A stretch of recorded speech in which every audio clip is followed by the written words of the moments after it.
December 3, 1944. El bosque de Hürtgen. Hace un frío que cala hasta los huesos, el tipo de frío que se instala en las articulaciones y no se va. Los árboles están desnudos, sus siluetas negras arañando un cielo del color de ceniza sucia.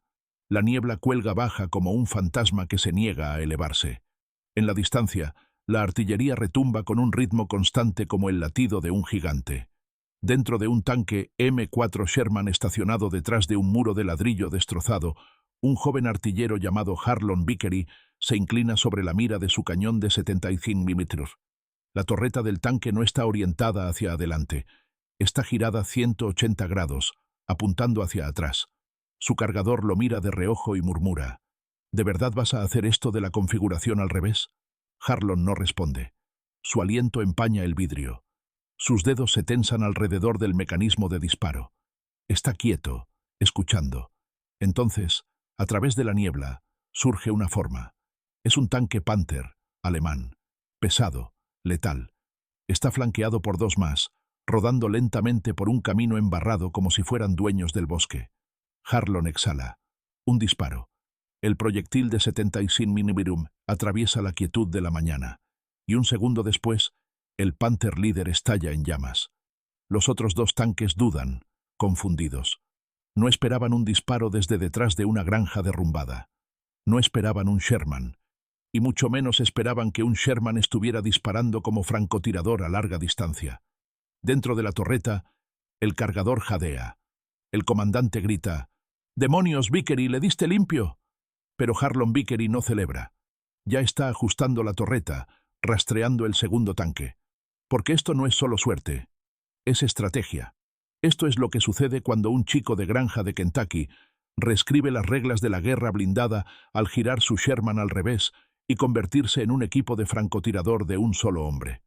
Antes de convertirse en el hombre que sorprendió a una columna de tanques alemanes en el corazón del bosque de Hürtgen, Harlon Vickery era solo otro chico callado del condado de Whitley, Kentucky. No era alto, no era ruidoso.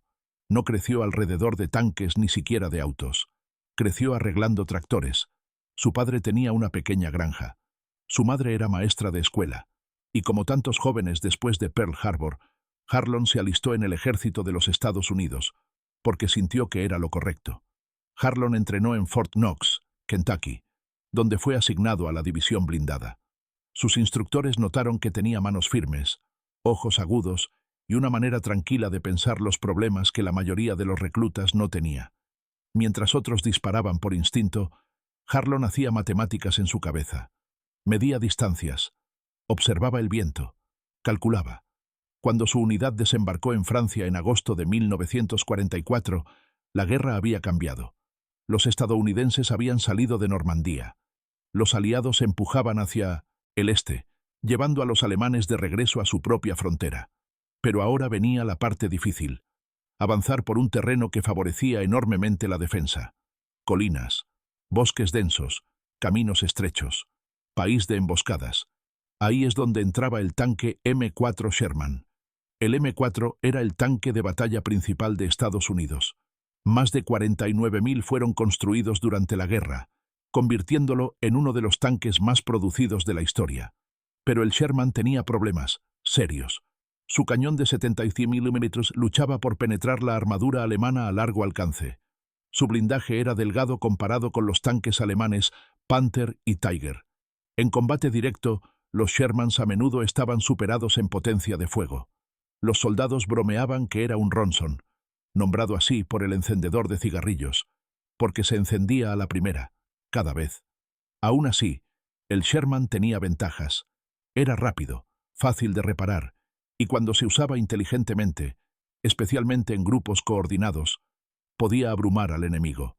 Pero requería tácticas, y requería soldados dispuestos a pensar diferente. Al principio, nadie tomó a Harlon en serio. La idea de girar la torreta hacia atrás, de usar un tanque Sherman como un rifle de francotirador, era ridícula para la mayoría de la tripulación. Lo llamaron lógica de montañés. Dijeron que estaba tratando de pelear tanques como una ardilla caza venados, sentado y esperando algo demasiado grande para fallar.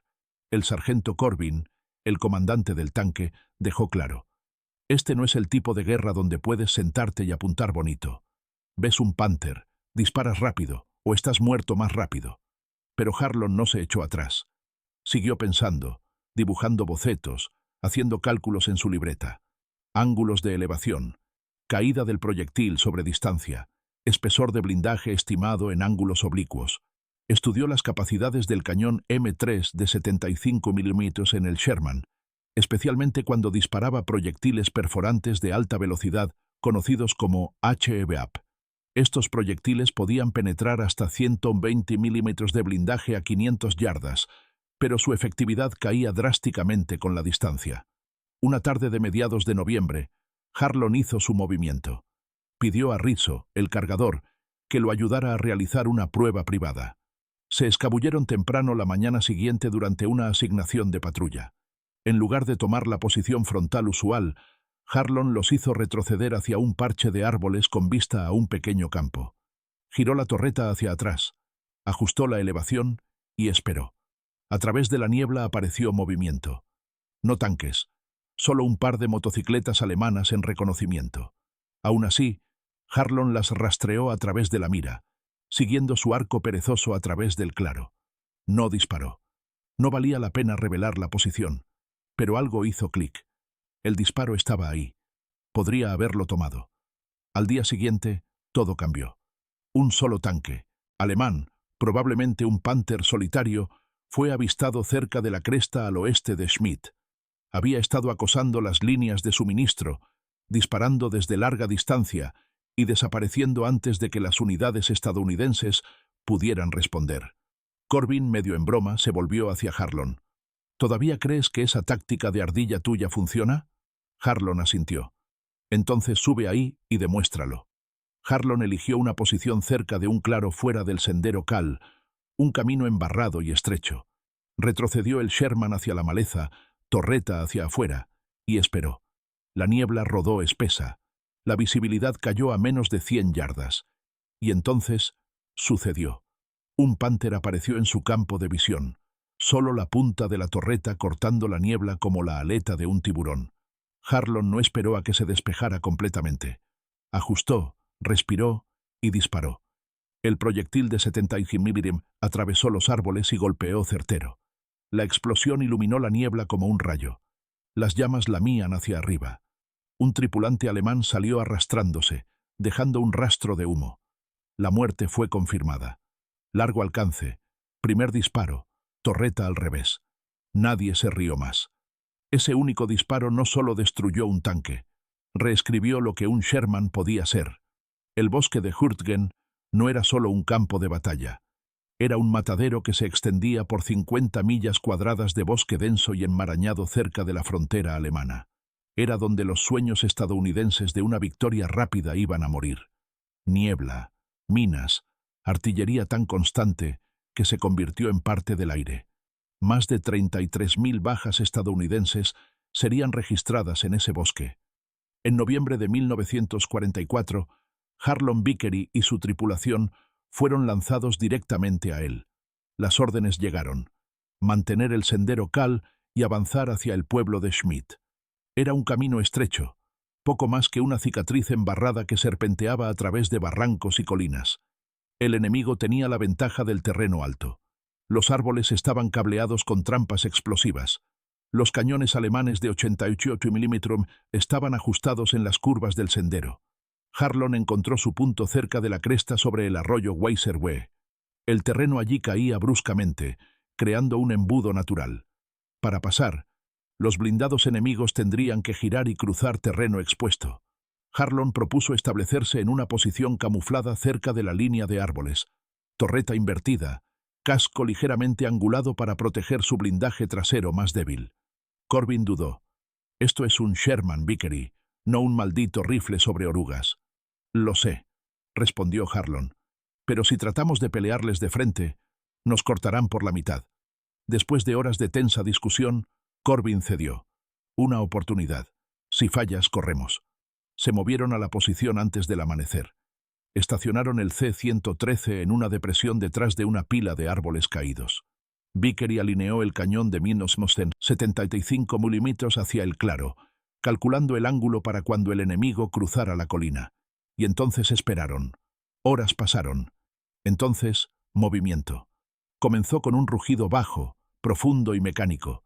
Luego el crujido de las orugas. Un tanque. Luego dos. Luego tres. Panthers, exactamente como había predicho.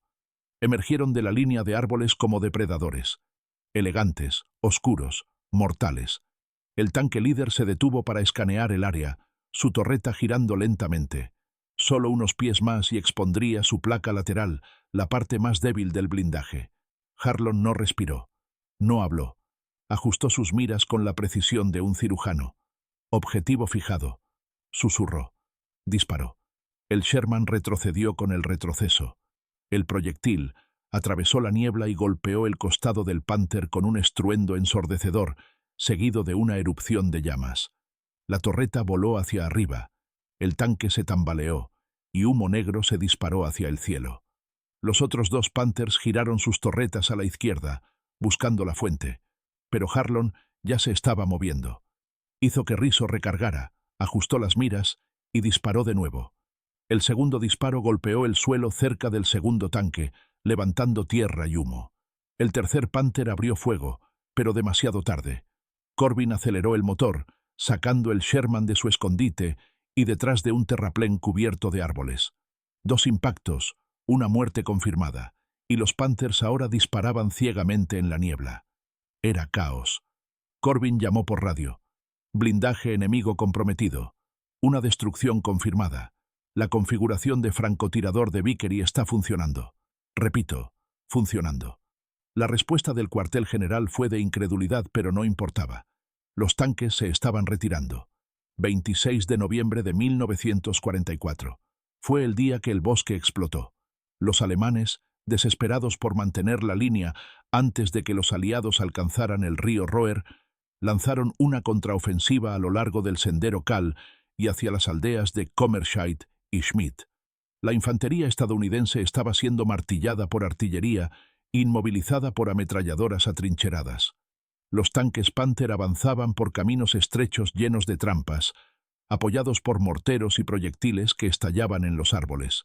La unidad de Harlon recibió la orden de mantener el borde sur de Kommerscheid. Sin respaldo, sin apoyo aéreo, solo un puñado de Shermans, algunos fusileros dispersos y suficiente munición para durar quizás un día. Al amanecer, la niebla regresó, más espesa que nunca. Harlon instaló su Sherman detrás de un muro de piedra bajo en el borde del pueblo, de espaldas a la carretera principal. De nuevo, la torreta estaba invertida. «Vickery», dijo Corbin en voz baja. «Si nos golpean, no tenemos a dónde correr». «No vamos a correr», respondió Harlon. «Vamos a golpear primero». El suelo tembló. Panthers alemanes rodaron. 3 de ellos apoyados por infantería. Su formación era apretada, eficiente. Habían estudiado probablemente el movimiento estadounidense y esperaban resistencia frontal, pero no esperaban la torreta invertida de Harlon apuntando desde el flanco. El primer tanque cruzó a la vista. Harlon ajustó para distancia. 700 yardas. La niebla se desplazó justo lo suficiente para darle una silueta. Disparó. El proyectil golpeó bajo, alcanzó la rueda dentada de transmisión. El Panther se detuvo en seco, su movilidad perdida. Las llamas estallaron desde abajo. Pero ahora el segundo tanque abrió fuego hacia la dirección de la explosión. Los escombros volaron. Los árboles se destrozaron. El Sherman se sacudió cuando un proyectil detonó detrás de ellos. Harlon gritó: «¡Recarga!». Rizzo metió el siguiente proyectil HEVAP en su lugar. Harlon apuntó de nuevo, esta vez al anillo de la torreta del segundo tanque. Disparó. El proyectil atravesó. La torreta se levantó 2 pies completos del casco antes de que el fuego consumiera el compartimiento de la tripulación. El tanque se estremeció. Luego colapsó hacia adentro como un animal moribundo. Luego vino el tercero. Los vio. Su cañón giró. Lento, deliberado, mortal. Harlon gritó: «¡Muévete!». Corbin aceleró el motor, pero las orugas se atascaron en el barro. La torreta del tercer Panther se fijó. Entonces, justo cuando el tanque alemán estaba a punto de disparar, ¡bum!, un proyectil de otro Sherman, un Sherman estadounidense, lo golpeó desde el lado opuesto. Los refuerzos habían llegado, atraídos por el humo y la charla de radio. El tercer Panther intentó girar, pero fue atrapado en un fuego cruzado. Explotó en una columna de humo y acero. El campo de batalla quedó en silencio. 3 Panthers, todos destruidos. Y el Sherman de Harlon, rayado, sacudido, chamuscado, seguía en pie. La noticia del disparo se extendió más rápido de lo que la niebla podía asentarse. En pocas horas, otras tripulaciones de tanques hablaban de ello sobre raciones frías y cigarrillos. ¿Escuchaste sobre Vickery?, susurró un artillero. Derribó un Panther desde cobertura, al revés. La mayoría no lo creyó. Algunos dijeron que fue pura suerte. Otros dijeron que fue una casualidad. Pero a la mañana siguiente, la muerte había sido confirmada por una patrulla de reconocimiento. Habían encontrado el naufragio quemado, torreta volada completamente, un punto de entrada limpio justo a través del blindaje lateral. Ya no se podía negar. Harlon Vickery había hecho lo que pocos en el teatro europeo habían logrado. Había derribado un Panther con un Sherman de 76 milímetros desde largo alcance con un solo disparo, y lo había hecho sin ser visto nunca. El sargento Corbin, quien una vez lo llamó la idea más tonta que había escuchado, ahora comenzó a llamarlo ventaja de Vickery. Cuando el cuartel general solicitó un informe posterior a la acción, Corbin no lo endulzó. El posicionamiento y la técnica de disparo del soldado Vickery son poco ortodoxos, escribió, pero efectivos. Se solicita permiso para permitir más pruebas de la táctica de francotirador de torreta inversa. No llegó respuesta. Ninguna aprobación oficial, pero nadie les dijo que se detuvieran tampoco. Así que Harlon lo hizo de nuevo. 2 días después, en otro claro del bosque cerca del pueblo de Comershite, instaló su Sherman a lo largo de una vía estrecha justo al sur de la carretera, donde era probable que los tanques empujaran en un intento de flanquear la línea estadounidense. Esperó, torreta girada, motor apagado. Justo antes del anochecer, una columna de blindaje alemán apareció a la vista. Un Panzer IV seguido por 2 semiorugas. Harlon disparó. El Panzer explotó en una bola de fuego que iluminó toda la línea de árboles. Los semiorugas se dispersaron. La infantería se dispersó en el bosque, y por segunda vez en tantos días, el Sherman de Harlon escapó sin un rasguño. Para entonces, su tripulación estaba completamente comprometida. Rizzo comenzó a llamar al tanque el rifle de Kentucky. Corbin bromeaba sobre pintar una mascota de ardilla en el costado. Incluso las tripulaciones de apoyo comenzaron a preguntar sobre sus configuraciones. ¿Qué elevación usaba? ¿Cómo calculaba la distancia? ¿Qué tipo de munición funcionaba mejor? Y detrás de escena, otras tripulaciones comenzaron a intentar replicarlo, extraoficialmente, en silencio. Porque si había algo que el bosque de Hurtgen estaba demostrando, era que las tácticas tradicionales no funcionaban allí. No podías forzar tu camino a través de campos minados y senderos con trampas explosivas. Tenías que ser más inteligente. Tenías que adaptarte. Y eso era exactamente lo que Harlon estaba haciendo. Para entonces, Harlon Vickery era conocido en todo el batallón, no solo como un buen tirador, sino como algo más, una fuerza tranquila, un pensador en un mundo de ruido. Pero detrás de cada leyenda hay un costo. Diciembre llegó duro. La nieve comenzó a cubrir el bosque. El frío no era solo físico, era espiritual. La moral bajó. La lucha se prolongó. El barro se congeló en hielo dentado. La congelación reclamó dedos, pies, extremidades enteras. C-113, el Sherman de Harlon, ahora estaba cubierto de abolladuras, hollín y las manchas de humo de batallas pasadas. Nunca lo pintaron limpio de nuevo. Las cicatrices se convirtieron en parte de él, como una advertencia o una promesa. Harlon también cambió. Ya no se estremecía ante el sonido de la artillería entrante. Apenas parpadeaba cuando la metralla desgarraba la corteza de un árbol cercano. Pero lo que sí lo sacudió, lo que permaneció con él, fue el silencio que venía después de un disparo. El saber, el momento entre la muerte y el siguiente aliento, cuando se daba cuenta de que otra tripulación, hombres como él, nunca saldrían de esa caja de metal ardiente. Le escribió a su madre: «Ya no sé cómo sentirme. Cada disparo que hago nos salva, pero cada disparo que hago también significa que el hijo de otra persona no vuelve a casa. A veces todavía puedo ver la escotilla abriéndose justo antes de que el fuego lo alcance». Rizzo dejó de bromear por completo. Corbin se volvió más protector, negándose a tomar riesgos innecesarios.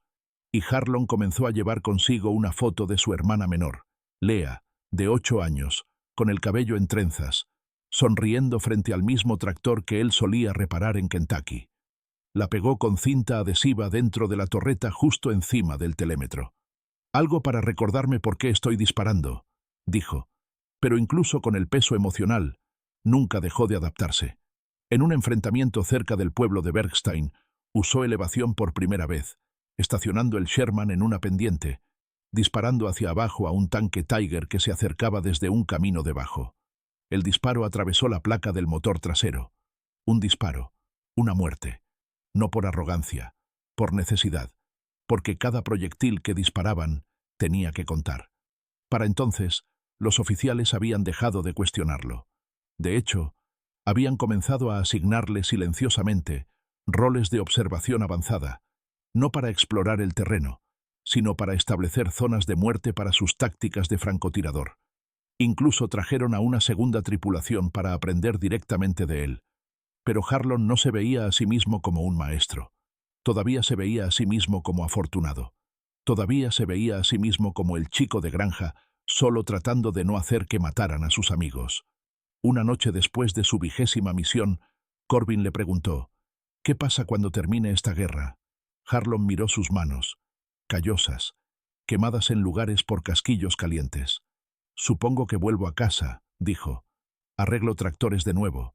Tal vez le enseñe a mi hermana a conducir». Y por un momento, hubo silencio en el tanque. Sin proyectiles, sin radio, solo el viento a través de los árboles y el recuerdo de un chico que reescribió las reglas. No para ser un héroe, sino para traerse a sí mismo y a sus hermanos a casa. Cuando la nieve finalmente se derritió sobre las ramas destrozadas del bosque de Hürtgen, reveló más que cráteres de proyectiles y tanques quemados. Reveló los fantasmas de una doctrina deshecha, desgarrada no por la potencia de fuego, sino por el pensamiento. Entre esos fantasmas estaba el legado de un joven, Harlon Vickery. No cambió la guerra con rango o mando. No tenía ningún batallón bajo su nombre, ninguna táctica patentada, ningún campo de batalla nombrado en su honor. Pero lo que sí tenía era algo mucho más raro. Una mente que se negaba a aceptar la forma en que siempre se habían hecho las cosas. Los informes oficiales nunca usaron su nombre. Hicieron referencia a posicionamiento innovador de torreta, despliegue de tanques no lineal, utilización asimétrica de blindaje.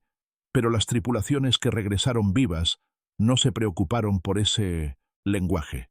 Simplemente dijeron, nos mostró que podíamos pelear más inteligentemente. A principios de enero de 1945, las tácticas de Harlon se habían extendido más allá del rumor. Algunos comandantes instruyeron silenciosamente a las tripulaciones para que exploraran como francotiradores, para que trataran el terreno como cobertura, para que dispararan no primero, sino mejor. Y sin embargo, Harlon no estuvo allí para verlo. Después de un tercer escape cercano, un proyectil que mató a la tripulación del Sherman junto al suyo, solicitó ser rotado. No porque tuviera miedo, sino porque había visto morir a demasiados buenos hombres a solo centímetros de distancia.